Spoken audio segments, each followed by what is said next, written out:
compartilhar, lembra que está sendo gravado, tá, gente? Deixa eu compartilhar a minha tela. Agora vocês vão ver a minha tela, certo? E vocês estão vendo esse mapa aqui que eu abri no Google. Vocês estão vendo isso? E... Então, aí, a aula passada, se você não viu, você pode ver, tá no YouTube. Aliás, gente, eu vou fazer um formulário para esse bimestre, vou fazer hoje, né, mais tarde, e vou mandar para vocês. E aí eu vou fazer um formulário com exercícios do assunto da aula passada e dessa aula. Mas aí eu vou colocar os 2 vídeos no formulário para você poder dar uma olhadinha, caso você precise lembrar alguma coisa. Aí vai ficar o vídeo no próprio formulário, aí eu acho que fica um pouquinho até mais fácil. Aí eu tô vendo esse mapinha aqui, vocês estão vendo que tá, né, tem várias cores aqui, então amarelinho, reino das Astúrias, aí tem o reino dos francos, reino dos bizantinos, posses dos árabes, nós vamos falar de árabes mais para frente. Então a gente falou assim, tipo, o Império Romano, ele vai cair, né? O que isso significa? Significa que eles tinham um sistema econômico, eles criaram um sistema econômico para eles que não era sustentável, né? Não era um sistema econômico que se renovava. O que eles faziam, tipo, de economia? Os caras faziam guerra, conquistava terra, conquistava a riqueza dos outros e escravo. E aí, quando eles deixam de fazer tanta guerra, a economia deles vai entrando em crise, porque dependia daquilo para sobreviver. E aí eles vão ficando mais frágeis, mais fracos, e vão começar a ser invadidos pelos povos que eles chamavam de bárbaros. Lembra que falar esse bárbaro é uma coisa meio pejorativa, uma coisa um pouco negativa. Os romanos chamavam os caras de bárbaros porque consideravam, sei lá, um povo estranho, que não tem os mesmos costumes. Eu também li uma vez que tem a ver com a questão da fala, né? Porque os romanos falavam latim, os bárbaros falavam, sei lá, outras línguas, e aí os caras falavam, tipo, eles não sabem falar, eles só balbuciam, né, eles não sabem falar, porque pro romano, na cabeça dele, falar era a língua dele, era o latim, e aí virou essa ideia dos bárbaros, né, e aí começam a invadir o Império Romano, e aí vai começar a ter uma mistura entre esses povos bárbaros, né, esses povos de origem germânica, e os povos e os reinos romanos. Eles vão começar a misturar, a se misturar, vão começar a fundar esses reinos, e esses reinos vão começar a se tornar cristãos. Lembra que o cristianismo é uma religião europeia, uma religião de brancos, que surge lá na Europa, e aí essa religião começa, os imperadores, os reis começam a se converter para o catolicismo, e naquela época a Igreja Católica era a única, se bem que a Igreja Católica, eu expliquei para vocês que existem 2 igrejas católicas, né? A Igreja Católica do Império Romano do Ocidente, que é a igreja que a gente conhece aqui no Brasil, porque foi a igreja que Portugal e Espanha trouxeram, que é a Igreja Católica Apostólica Romana, mas o Império Romano do Oriente, lá o Império Bizantino, eles construíram uma igreja católica diferente, que eles chamam de Igreja Católica Ortodoxa, e é um pouquinho diferente, tem umas regrinhas diferentes, né, um pouquinho diferente, e aí, quem é católico apostólico, tipo, meio que não acha que a outra igreja católica é a igreja certa, todo mundo geralmente acha que a própria igreja é a certa, né, mas não acha que é a igreja certa, porque a Igreja Católica Romana foi a primeira e a outra apareceu depois, então tem algumas questões aí entre essas igrejas. Bom, e aí hoje a gente vai começar a falar desse lance de feudalismo. Não chora! Super animada. Cadê o meu PowerPoint? Achei. Vamos lá. Mas eu fiz assim, bem simples, tá? Não vai doer. Então, a primeira coisa que eu quero que a gente entenda é esse conceito de modo de produção. Então, assim, é um conceito que a gente usa em ciências humanas, em história, em sociologia, para entender como que uma sociedade, né, um grupo de pessoas, produz aquilo que elas precisam para viver. Então, assim, tipo, nós, seres humanos, a partir do momento que a gente se tornou sedentário, criou vilas, aldeias, cidades, a gente precisa trabalhar. Ih, lá vem a gata. Passa por trás, filha, vai. Desculpa, momento.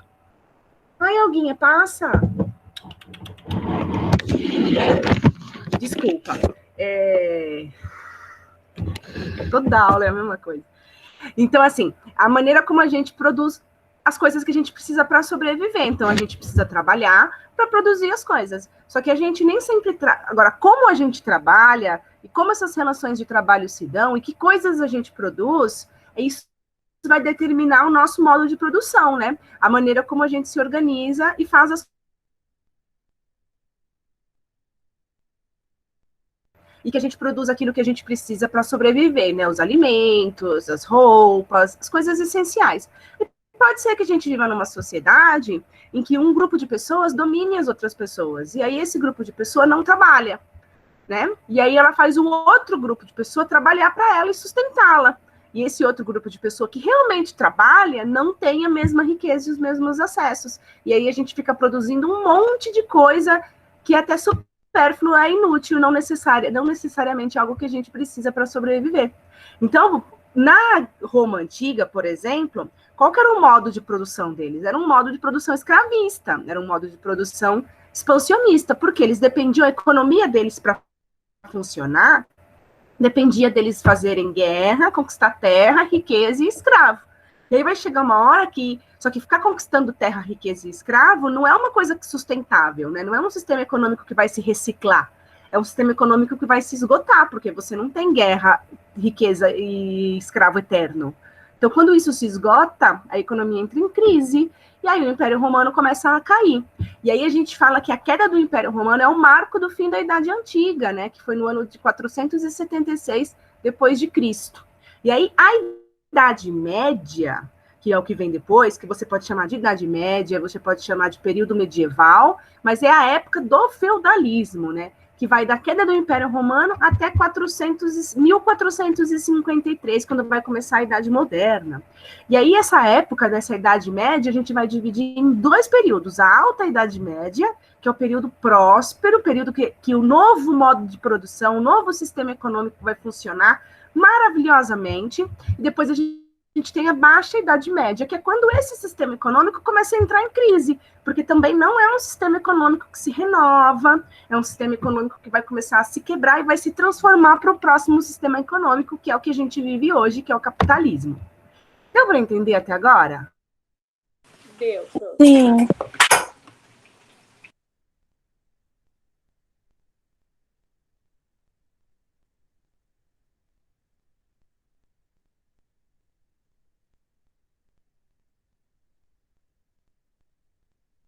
Agora, eles não vão mais se caracterizar por questões de guerra, por exemplo.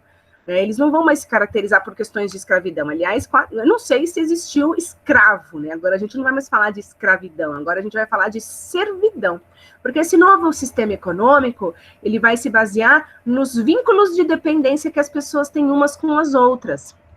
Então, eu vou explicar aqui um pouquinho para vocês. Eu tinha um mapa aqui, fui procurar lá, tinha aqui. Então, a gente vai ter agora, para começar, por causa das invasões germânicas, né, e o Império Romano, que foi muito grande, e os romanos, né, impuseram o latim, a sua cultura pela Europa inteira, a gente vai ter uma fusão desses elementos romanos e dos elementos germânicos. Então, a gente fala que rolou na Europa Ocidental a fusão romano-germânica. Então, teve coisas de Roma que prevaleceram, como, por exemplo, a religião, o cristianismo. O idioma latim vai permanecer, tanto que as línguas que nós falamos hoje, tipo o português, o espanhol, o francês e o italiano, são idiomas que vêm do latim, porque agora as áreas vão começar a se isolar, porque no Império Romano era tudo muito bem conectado, aí essas áreas vão começar a se isolar. Lembra que por causa das invasões germânicas, as pessoas, tipo, moravam na cidade, mas os germânicos chegavam, tocavam terror, saqueavam, punham fogo nas coisas, era uma coisa horrorosa. Então elas começam a fugir para o interior, né, vão morar na área rural para buscar proteção. E aí essas áreas vão ficar cada vez mais isoladas uma das outras. E com o passar desses 1000 anos aí de Idade Média, o latim vai se transformando, vai se tornando cada vez mais peculiar àquela área específica. E aí vai nascer o português, aí vai nascer o espanhol, aí vai nascer o castelhano, aí vai nascer o italiano, o francês e outras línguas que também são do latim. E aí, só dos germânicos, o que ficou foi um tal de direito consuetudinário. O direito consuetudinário é diferente do direito romano, porque os romanos escreviam as leis. E o direito consuetudinário é um direito baseado nos costumes de um povo. Então, não necessariamente você vai de um lugar para o outro e as leis vão ser as mesmas, porque os costumes do povo podem variar. Diferente do que era, tinha todas as leis escritas que valiam para o império. Bom, muito bem. O que é isso que você está vendo? Um feudo. Um feudinho.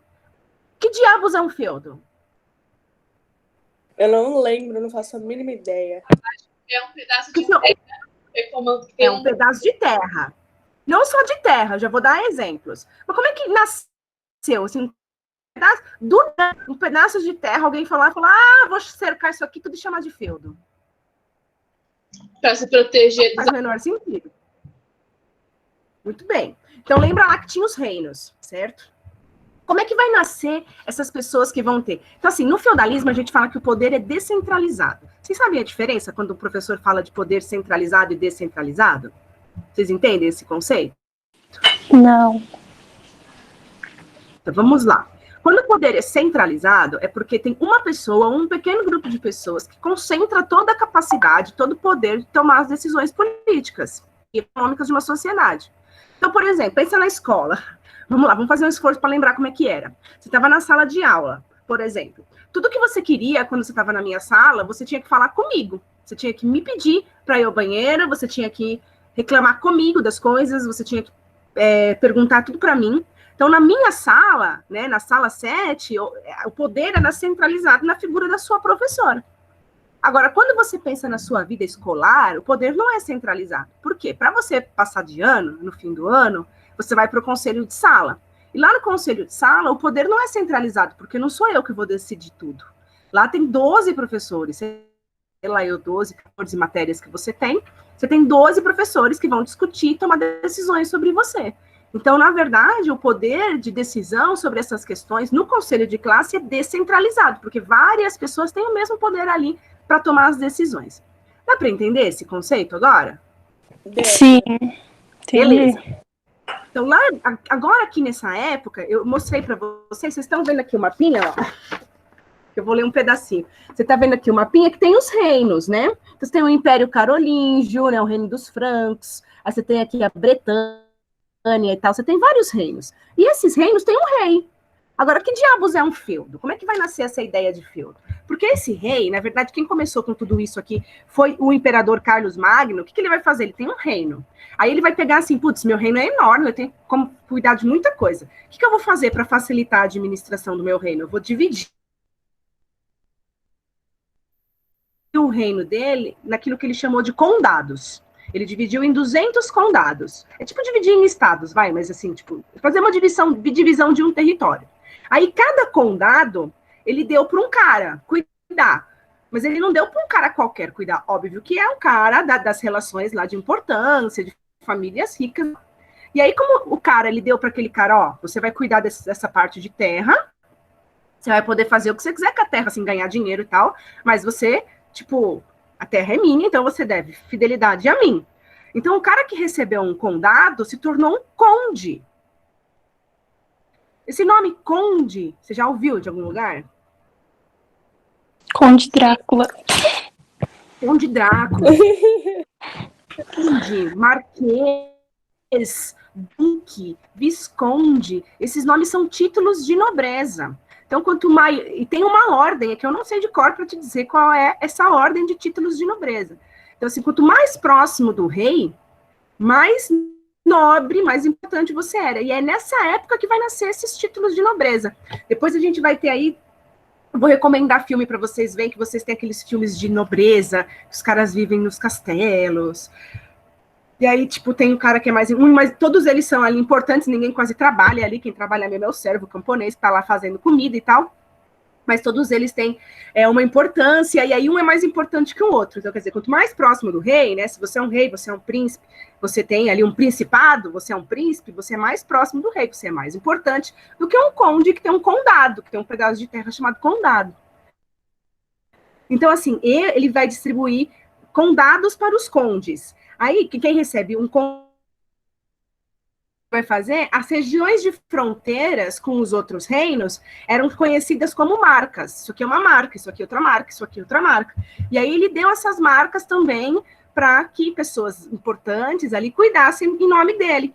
As pessoas que receberam essas marcas eram os marqueses. Então, assim, todo mundo que foi recebendo um pedaço de terra lá do rei para cuidar, era um funcionário real, ele recebia um feudo. Tá? O feudo não é necessariamente só terra. Tá? Eu já vou dar um exemplo para vocês. Por quê? Pode ser assim, de repente, o rei me deu essa marca para eu cuidar, eu sou um marquês. Só que é um território muito grande. Então, eu vou pegar... E pode ser também que alguém tente invadir meu território e tal, e aí eu vou pegar, tipo, vou fazer aliança com outras pessoas importantes, né? Outras pessoas da nobreza, assim, próximas ao rei, que também são pessoas que cuidam da guerra e tal. E aí eu vou fazer alianças com elas. Eu vou dar um pedaço eu vou dividir as minhas terras em terras menores e vou passar para essas pessoas. Ou então uma ponte, tem uma ponte que faz ali a ligação de pedaços de terra, e eu vou deixar um outro nobre cuidar dessa ponte, e aí ele vai ganhar, ele vai receber esse feudo, que também é uma doação, mas é uma ponte, não é necessariamente um pedaço de terra. Ele vai cuidar dessa ponte, ele vai poder cobrar pedágio nessa ponte, ele vai poder ganhar dinheiro, mas caso dê alguma treta, ele vai ter que me ajudar, porque agora a gente tem uma relação de dependência um com o outro. Ele depende de mim, porque eu deixei ele cuidar da minha ponte e ganhar dinheiro com isso, e eu dependo dele, porque se alguém me invadir, eu vou precisar que ele me ajude com os homens dele, com a guarda dele, para poder se defender. Então, esses feudos eram esses pedaços de terra. E aí, na Idade Média, o poder é descentralizado. Mas ele não governa dando partes de terras para outras pessoas. E aí, essas outras pessoas vão cuidando dessas partezinhas de terra. E elas também vão dividindo essas terras que elas recebem e passando para outras pessoas. E aí, esse nome feudo também... Peraí, gente, que entrou alguém aqui. Pronto. E esse nome também feudo, porque como lembra lá das invasões germânicas, então os germânicos invadem, os caras fogem das cidades, começam a ir para o interior, né, na região dessas pessoas ricas que tinham lá seus castelos. Então os caras começam a construir ao redor das posses de terra que eles recebem dos reis, eles começam a construir paredes enormes e fecham tipo uma cidadezinha. Então aí fica aquele feudinho com as paredes. Então ele fica uma cidadezinha meio fechada para dificultar a invasão de outros povos. Vocês sabem a diferença também de castelo e palácio? Não sei não. Então, palácio é uma coisa que não existe ainda, vai existir depois. Nessa época da Idade Média, existem os castelos medievais. Olha esse desenho que você está vendo, isso é o desenho de um castelo. Então, é um lugar muito chique, né? Para a pessoa mais importante lá, que a gente fala o senhor feudal, né? O dono, né? A pessoa que recebeu aquela doação de terra lá e tal, ele vive ali com as pessoas mais próximas dele e tal. E aí você tá vendo que esse castelo, ele meio que parece uma fortaleza. Porque como você vive numa época que tem muita invasão, o castelo tem que ser o local mais protegido. Porque em caso de invasão, você vai lá, todo mundo que eles se consideram importantes, se fecha lá dentro para poder tentar se defender das pessoas que estão invadindo. Então, o castelo tem uma função meio de fortaleza. Tem torres para você colocar guardas, vigias, para poder atirar em caso de invasão. Você está vendo que esse castelo aí tem a ponte levadiça. Vocês já assistiram aquele episódio do Pica-Pau, que tem a ponte levadiça, assim, aí cai na cabeça do cara e tal? Essa ponte é uma coisa bem medieval, porque se você tem um castelo cercado de água, em caso de invasão, dificulta, né, que os caras invadam o seu castelo. Você vai ter mais tempo ali para poder armar a sua defesa. E aí, quando você fecha, entrem, né? Porque o portão foi fechado de assim, não é um portão que você simplesmente abre assim. Peraí. E aí... Pronto. E aí também você tem alguns lugares da Europa que você vai... Depois eu posso mostrar umas fotos para vocês, porque lá na Europa, né, ocidental, tipo na França, na Itália e tal, Inglaterra, Portugal, Espanha, tem muito ainda, né, coisas que sobraram da Idade Média que são preservadas, castelos medievais. Também tem alguns que são construídos nas regiões mais altas, porque também em caso de invasão, até você chegar lá em cima, as pessoas têm tempo de se recolher, de se proteger, de armar a sua defesa. Então tudo era pensado, a construção do castelo era pensada nessa questão de segurança em caso de invasão. Mais para frente na história, quando esse negócio de invasão acaba, aí esses reis, eles não vão mais construir castelos, eles não vão construir fortificações para eles se esconderem, eles vão construir palácios, que não é um lugar assim para você se proteger, porque você não tem mais a mesma necessidade, mas é um lugar mesmo para você ostentar riqueza. Muito luxo para sei. Beleza? Beleza, prof. O que foi? Você tá rindo do plaquete né? Eu não sabia a diferença entre palácio e castelo. Eu achei que tipo, coisa, só nomes diferentes. Não. É que é tipo o palácio, quando você pensa assim no Louvre, vocês já viram? Eu posso abrir aqui, porque, né, gente, aproveitar que a gente tá na internet, porque lá no Senira não tinha internet, né? Aí era aquela choradeira, porque não tinha internet. Aqui a gente só tem internet. Peraí, deixa eu colocar aqui uma guia do Chrome. Aqui, reinos medievais. Aqui. Palácio Louvre. O Louvre é um palácio que fica em Paris, né, na capital da França, que era o palácio ali da Idade Moderna, um dos maiores, mais bonitos, e hoje é um museu. Olha o tamanho do bichão. Né, tudo isso aqui, ó, tá vendo onde tá passando a setinha, ó? Nossa, é muito lindo.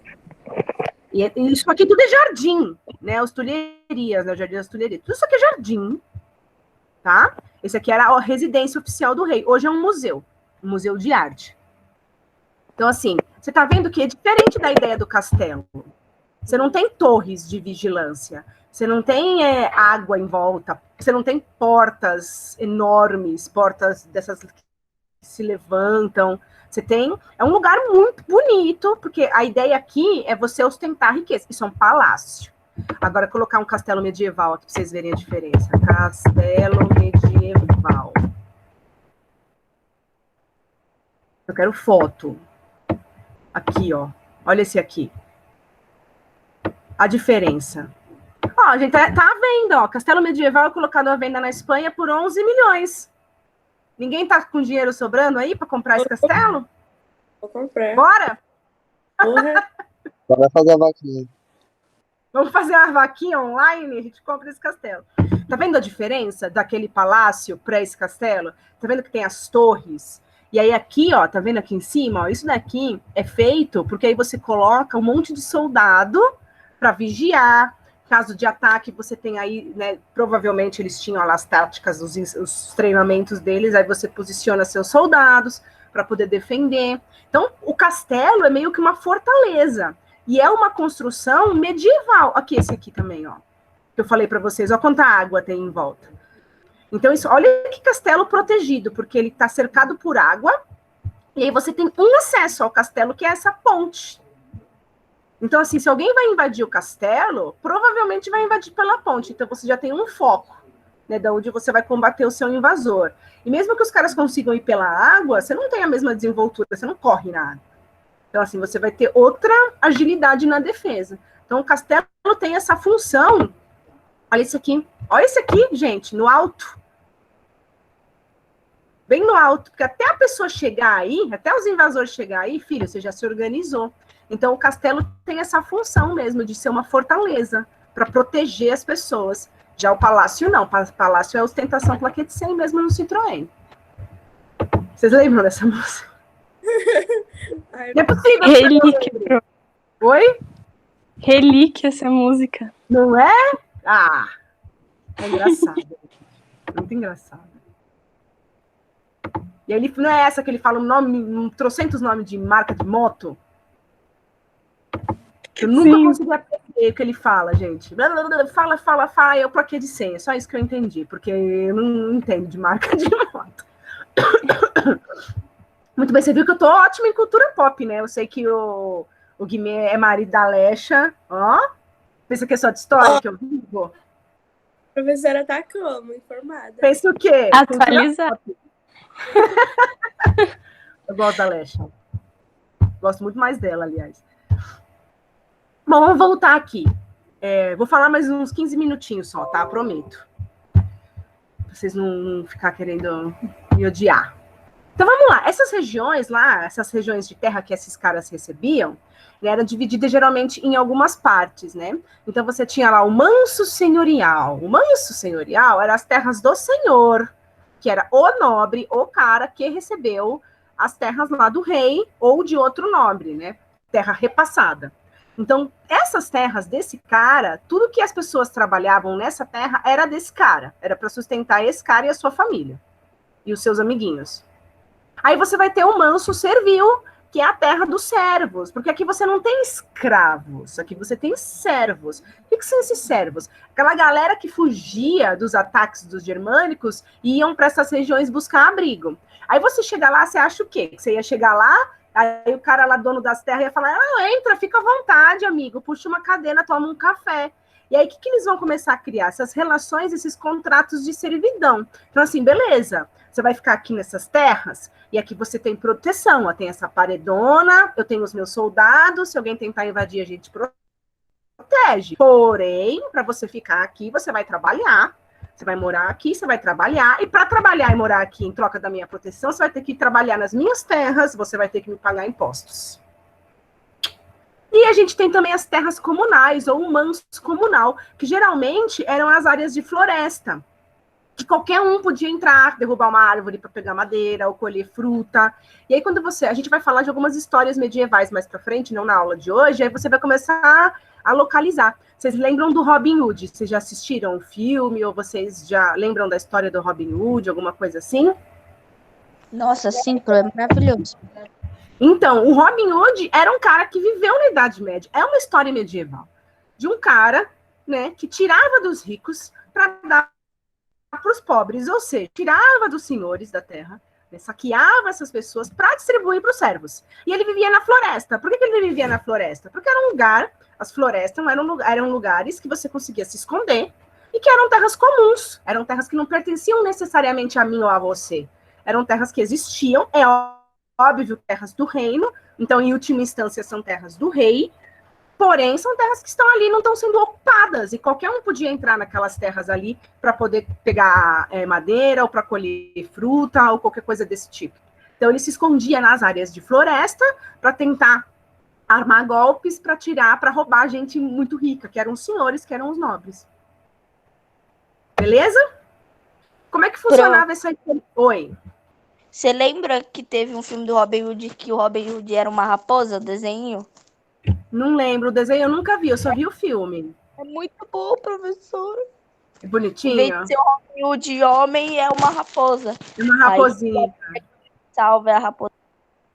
Mas é a mesma coisa, tá na floresta. Mesma história, é.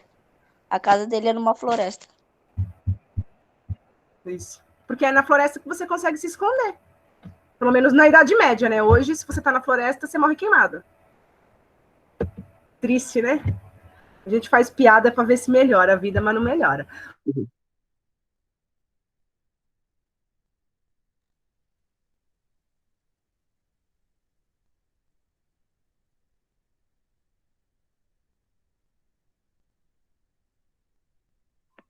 Travou. Vocês não estão me ouvindo? Agora estamos. Tá. Eu perguntei assim, quando a gente estuda economia, a gente está estudando o quê? Dinheiro. Economia? Mas só dinheiro? É. Política. Minha mãe que disse. Minha mãe que disse, maldita, tirando o corpo. Não, é verdade, minha mãe que disse. Achei que você estava... Não, fui eu que disse. Não, eu falei dinheiro. Minha mãe perguntou política. Ah, sim. E quando a gente fala em economia, geralmente as pessoas pensam ou só em dinheiro, papel, né? Ou as pessoas pensam em guardar dinheiro, porque a gente usa a palavra economia também quando a gente está querendo economizar, né? Guardar dinheiro para fazer alguma coisa. Vocês continuam vendo o PowerPoint? Eu estou escrevendo aqui, ó. Sim. Tá. É a hora que você tá colocando. Então, quando a gente vai falar produção, distribuição e consumo de mercadorias ou serviços. Porque eu, por exemplo, eu faço parte da economia. Eu não produzo, distribuo uma mercadoria, eu presto um serviço. né? Médicos, advogados, professores, nós somos prestadores de serviço, a gente presta um serviço para as pessoas. Agora, quando a gente fala de economia, a gente está falando da produção, distribuição e consumo das coisas que a gente precisa. Então, para a gente poder ter uma caneca, tudo isso daqui envolveu muito trabalho, envolveu a matéria-prima, e aí envolveu as pessoas que coletaram essa matéria-prima, e essa matéria-prima foi levada de um lugar para o outro, para que as pessoas pegassem essa matéria-prima, produzissem isso daqui, e aí pegar isso daqui, levar para outro lugar onde vai ser vendido, e aí as pessoas consomem. Tudo isso, todas essas relações entre nós, por isso que quando a gente fala de economia, parece que é uma coisa alheia à nossa existência, mas não é, porque nós produzimos, nós distribuímos e nós consumimos coisas. Então, todos nós fazemos parte das relações econômicas o tempo todo. E aí, como a gente produz, como a gente distribui e como a gente consome, é o que vai moldar a nossa economia. Por exemplo, nós hoje vivemos numa sociedade em que as pessoas que produzem e distribuem e consomem as mercadorias não são pessoas que têm acesso, de fato, a todos o poder e privilégio. Porque esse poder e privilégio é concentrado na mão das pessoas que são donas dos meios de produção, donos das indústrias, donos das terras, e não nós, que somos trabalhadores. Agora, na Idade Média, a economia era diferente. Na Idade Média, a gente chama a economia medieval de economia agrária de subsistência. Então, agrária porque era essencialmente feita no meio rural, né? Os caras eram um povo de interior, então existia lá, os caras plantavam, cultivavam alimentos, criavam animais. E subsistência é uma palavra que significa para própria sobrevivência, é uma economia de autossuficiência. Então, eu vou plantar, vou criar animais, vou colher o trigo, vou fazer pão, tudo isso que eu vou fazer é para abastecer a própria sociedade. Então, tem gente que vai comer mais, tem gente que vai comer menos na Idade Média. Mas, assim, é uma produção para abastecer aquelas pessoas. E não é uma produção feita como é hoje em dia, que é feita em excesso, que é para vender, para fazer comércio. Eu não estou dizendo que não existia nenhum comércio na Idade Média. Estou dizendo que não era o lance da economia deles. Tá? As trocas comerciais não eram significativas a ponto de realmente mexer na economia dos caras. O que mexia na economia dos caras eram os servos produzindo nas terras o tempo inteiro. Então, os servos, eles produziam na terra deles, eles tinham que trabalhar também nas terras do senhor, eles tinham que colher tudo isso. Então, eles tinham que plantar, cuidar, colher. Aí, quando você colhe o trigo, por exemplo, você tem que ir lá no moinho, né, para moer esse trigo, para você fazer a farinha de trigo. Aí, você vai ter que fazer o pão, aí você tem que ir lá no forno fazer o pão. Para você usar o moinho e para você usar o forno, você também tinha que pagar imposto, porque nada daquilo era seu. Pertencia a algum outro nobre, alguma outra pessoa que tinha recebido, de outro nobre ou do rei. Então, tudo para você que era o servo, vamos dizer, era pago. Então, a gente vai focar, e eu acho que a gente pode terminar aqui em sociedade hoje, tá?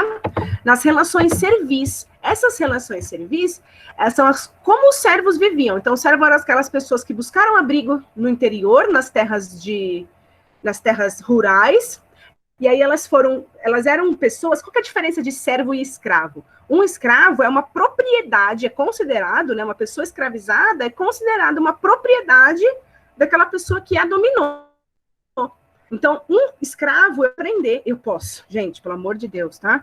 Um escravo, como ele é minha propriedade, ele é uma coisa minha, eu poderia prendê-lo, eu poderia vendê-lo, eu poderia alugá-lo, porque um escravo, na lógica da escravidão, eu sei que isso é horrível, é absurdo, é que eu tô falando e me soa tão horrível, mas é só para explicar a matéria.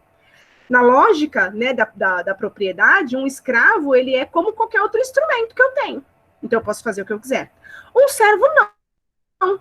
Um servo, eu não vou vender o servo, eu não vou passar o servo para frente, eu não vou alugar o servo, e o servo não vai ficar amarrado.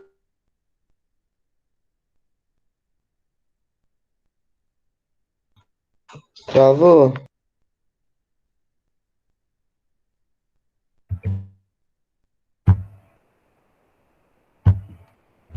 Oi, oi, oi.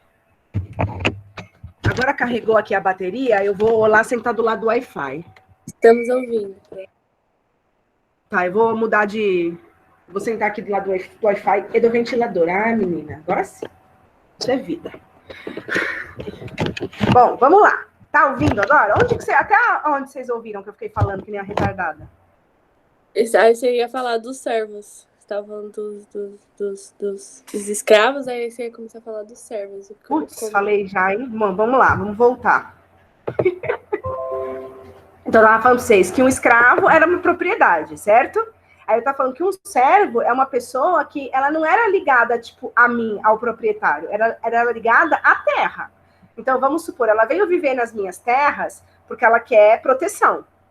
E aí ela vai dever obrigações para mim, porque ela vai viver nas minhas terras em troca de proteção, mas é óbvio que ela vai me pagar vários impostos e tal, vai dever obrigações. Se eu morro e vem outro nobre no meu lugar cuidar dessas terras, essa pessoa, ela vai continuar naquela mesma terra e ela vai dever obrigações para a nova pessoa que é dona da terra. Se o rei tirar esse feudo de mim, essa pessoa vai continuar na terra e vai dever obrigações para a próxima pessoa que vier. Diferente do escravizado, né? Que o escravizado é propriedade de uma pessoa.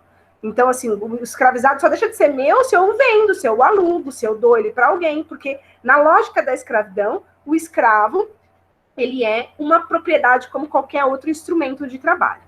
Deu para entender essa diferença? Deu. Então, vamos lá. Os servos, eles queriam proteção, foram viver nessas terras na área rural. E aí eu estou dando para vocês algumas... Como é que fala? Alguns dos impostos que são os mais famosos que essas pessoas tinham que pagar. Então, a primeira coisa que elas tinham que pagar era um negócio chamado corveia. O que é um corveia? A corveia é que, assim, eu sou um servo, eu vim morar nas suas terras. Eu vou ter que trabalhar nas suas terras 3 dias por semana.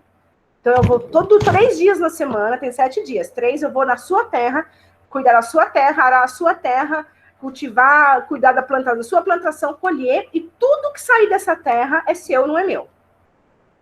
E aí, tinha um outro imposto, que era a talha. A talha era que eu tinha, assim, eu trabalhei 3 dias na sua terra, os outros 4 dias eu vou trabalhar nas minhas terras, lá no Manso Servil. Só que parte daquilo que eu produzo nas minhas terras... dos 4 dias que eu trabalhei, eu também tenho que entregar para você, que é dono da terra.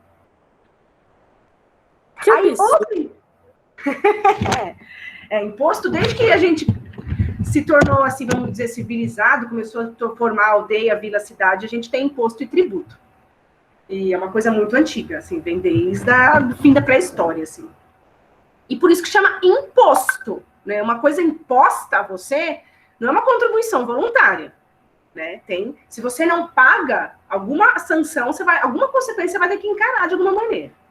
Bom, o próximo imposto, que era muito, né, cobrado, era chamado de banalidade. Então, assim, tipo, eu sou o servo, eu trabalhei 3 dias na sua terra e 4 dias na minha terra. Aí veio a colheita, porque naquela época as pessoas tinham que funcionar de acordo com as estações do ano. Quando é tempo de plantar, eu planto. Quando é tempo de cultivar, eu cultivo. Quando é tempo da colheita, eu colho. No inverno que neva, eu fico na minha casa, porque não dá para trabalhar na terra. Aí tinha a banalidade. Então, eu colhi o trigo. Aí, o trigo, você não come o trigo quando você colhe. Você precisa moer o trigo. Para moer, você precisa do moinho. Então, para eu usar um moinho, eu tinha que pagar imposto pelo uso do moinho. Então, eu ia moer meu trigo, e parte do trigo que eu moesse ia ficar também para o dono. Então, assim, eu trabalhei 3 dias na sua terra. Aí, dos 4 dias que eu trabalhei na minha, eu tive que dar um pedaço para você. Aí, eu colhi meu trigo. Aí, eu vou usar um moinho. Aí, eu vou moer meu trigo. Aí, como eu usei um moinho que é seu, não é meu, parte do trigo que eu moí, eu vou ter que deixar com você. Você percebe como vai ficando menor? Aquilo que eu vou recebendo? Do que eu trabalhei? E aí, depois, para assar o pão, para fazer o pão, tudo do forno. O forno também não é meu. Então, para fazer o pão, eu vou lá, com o trigo que me sobrou, finalmente vou fazer o pão. E aí, parte da produção de pão que eu fiz, eu também vou ter que deixar para você. Então, sempre que eu uso determinada coisa que não é minha, eu tenho que deixar uma parte. E essa parte era chamada de banalidade. Também tinha mão morta, né? Eu vim morar nessas áreas, eu tive filho, morri. Para o meu filho continuar nessas áreas, continuar vivendo nessa casa, ele vai ter que pagar também ali um impostinho para o dono. E como se não bastasse tudo isso, lembra que quem domina a sociedade na Idade Média, nós vamos conversar disso separado depois, é a Igreja Católica. E você sabe que para a igreja todo mundo deve 10% daquilo que produz, que é o dízimo. que também é chamado de vintém.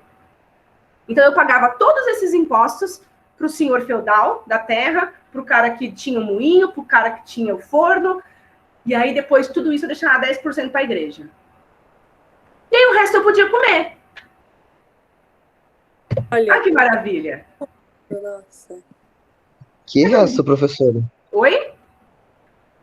Que resto? Não, sobrava, eles sobreviviam, né? Então, estamos aqui porque muita gente sobreviveu. Mas, gente, se você pensar hoje, aqui no Brasil, depois a gente pode até conversar sobre isso, né? O Brasil estava disponível impostos, né? E a maior parte dos impostos... Tá fazendo mó barulhão no microfone. Ai, perdão! Nossa senhora, quase que surda. Tinha um pozinho, aí eu passei a mão assim. Desculpa. Se você for estudar os impostos aqui no Brasil hoje, o Brasil é uma máquina de arrancar dinheiro de pobre e da classe média. Porque a maior parte dos impostos no Brasil são impostos sobre o consumo e o serviço. Então, são impostos sobre mercadorias que você tem que comprar, você tem que comprar arroz, você tem que comprar feijão, você tem que comprar as coisas. E serviço, né? Você tem que ir no dentista, você tem que ir no médico. Então, a maior parte dos impostos, quem paga é a gente. Se você fizer os cálculos, eu li uma reportagem que veio os cálculos prontos, tá? Não foi eu que fiz. Eu não faço cálculo.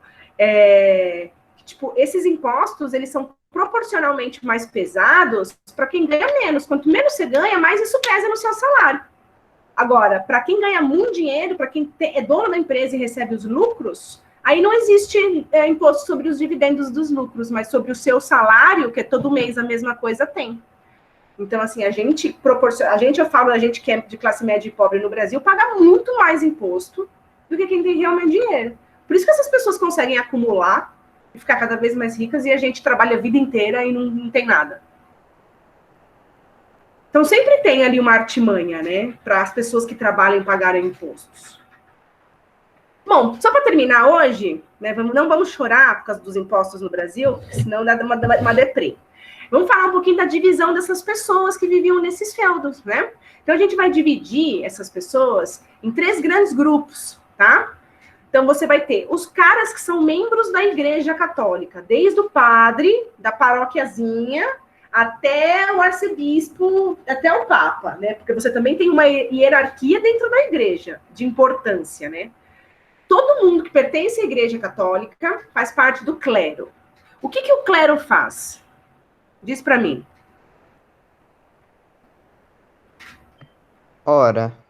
Eles oram, eles cuidam da vida espiritual das pessoas. Eles pegam na enxada e produzem alguma coisa? Não. A função deles é cuidar da vida espiritual dos outros. Então, eles são sustentados por aqueles que trabalham e pagam o dízimo para a igreja. Depois você tem a nobreza, que são as pessoas que eram vinculadas aos reis, que foram recebendo terras e foram recebendo pontes e moinhos e fornos para cuidar. Essas pessoas, elas são consideradas, né, os nobres, que são as pessoas mais importantes. Essas pessoas são as pessoas importantes do ponto de vista daquela sociedade, tá? Essas pessoas, elas são pessoas que foram treinadas nas artes da guerra. Então, são pessoas que sabem cavalgar, que sabem mexer com espada, escudo, que sabem fazer guerra. A função delas é fazer guerra. Por quê? Eles são os caras que vão garantir a segurança em caso de invasão. Eles trabalham? Eles pegam na enxada, produzem, distribuem mercadorias? Não. Não. Então, o que eles fazem? Se tiver guerra, a gente tem que proteger. Se não tiver guerra, eu vivo da corveia, da talha e da banalidade dos outros. E aí você tem os servos, que é a grande maioria das pessoas que viviam nessas regiões. São aquelas pessoas que foram procurar abrigo, foram parar nessas terras. A gente chama de camponeses porque trabalha no campo, né? Mas esses camponeses eram servos. Então, eram essas pessoas que trabalhavam, que produziam todo o alimento e tudo que era necessário para a sobrevivência daquela sociedade. E elas tinham casa, né? Para viver. E aí, com caso de guerra, elas podiam tentar correr, entrar lá no castelo, assim, naquele pátio, para tentar se proteger o máximo que dá. Professora, eu tenho uma dúvida.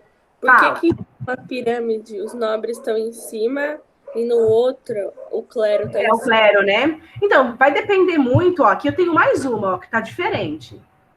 Depende de quem faz. Fato é que, né? Clero e nobreza não trabalham. Não trabalham. O clero era... Porque a ideia da pirâmide, na verdade, que essas pirâmides que eu achei na internet, não é a que eu gosto de desenhar na lousa, que eu não tenho lousa, né? Na verdade, você faz a pirâmide só para demonstrar, além da questão de quem tem privilégio e quem não tem, quem trabalha e quem não trabalha, é para mostrar a quantidade de gente. Então, quando você faz a pirâmide, a partezinha de cima, assim, tipo 1%, 2% da população é clero. Quase ninguém. Depois você tem a nobreza, que é tipo 2, 3% da população. Então, é a parte do meio da pirâmide, geralmente, porque é um pouquinho mais. E aí você tem a massa de trabalhadores, né, não, isso daqui, essa pirâmide aqui é para mostrar a relação entre nobres, que aí eu falo outra semana para não ficar chato. E aí você vai ter a massa. Nenhuma dessas duas que eu encontrei aqui, eu peguei esses desenhos para mostrar aqui os desenhinhos e para mostrar os que oram, os que guerreiam, os que trabalham. Mas eles não representam a quantidade de gente dentro dessas pirâmides. Aí tem algumas pirâmides que as pessoas põem o rei acima de tudo, aí depois o clero, depois a nobreza, e aí os camponeses e os servos. Fato é que clero e nobreza, geralmente a ordem é clero e nobreza. Não trabalham, não produzem, não distribuem mercadorias. Eles vivem dos impostos que são pagos pelos camponeses e servos. Tudo bem, lindezas? Tudo bem, linda. Vocês sobreviveram à primeira aula de feudalismo? Aham. Um pouco. Tá vendo? Não foi tão ruim assim. Não, foi legal até. É legal, né? Tudo bem, eu entendo que pode ser que não seja. Mas também não doeu tanto. Eu gostei do assunto.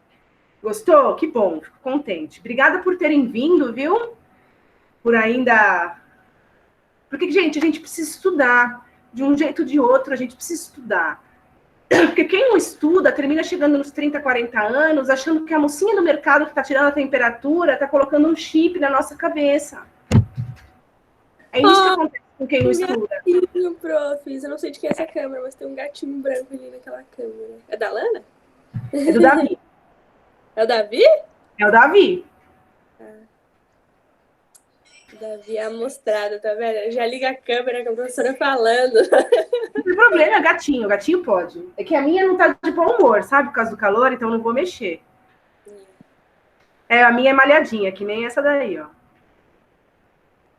Bonitinha. Deixa eu parar de gravar, que eu tô gravando. Oi, gatinho. Deixa eu passar alguns recados também para vocês, ó.